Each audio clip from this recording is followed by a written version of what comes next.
अकाल पड़ गया।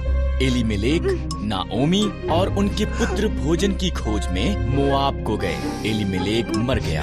पुत्रों ने मोआबी स्त्रियों ओरपा और रूत से विवाह कर लिया। तब पुत्र भी मर गए।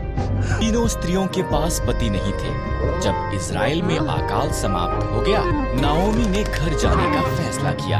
मोआब में ही रहा। उसने अपनी बहुओं से कहा, ये तुम्हारा घर है। नहीं रही, पर रूथ ने कहा, जहाँ भी आप जाओ मैं जाऊंगी।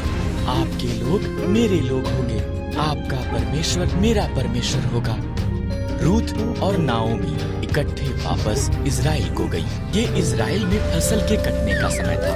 नाओमी ने रूथ से कहा कि वो जाकर खेत में काटने वालों के पीछे फसल को बीन ले। खेत एलीमेलेक के संबंधी बोअज का था।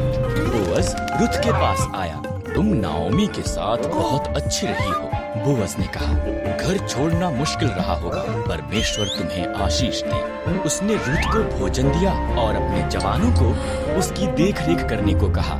रूथ ने नाओमी को बताया कि क्या हुआ था। नाओमी मुस्कुराई। जब कोई मरता है, उसका निकट संबंधी उसके परिवार की देखभाल करता है। वो व्यक्ति उनका निकटतम छुटकारा देने वाला संबंधी है। बोअज हमारा निकटतम संबंधी है। ये रूथ बोअज की निकट रही। वो हर दिन उसे और ज्यादा पसंद करने लगा। बोअज ने एलीमेलेक की जमीन खरीदी और नाओमी और रूथ की देखभाल की। तब उसने रूथ को उसके साथ विवाह करने के लिए कहा। रूथ से एक पुत्र ओबेद पैदा हुआ। ओबेद का पुत्र यिशै था। यिशै का पुत्र दाऊद था और दाऊद इज़राइल का महान राजा बन गया।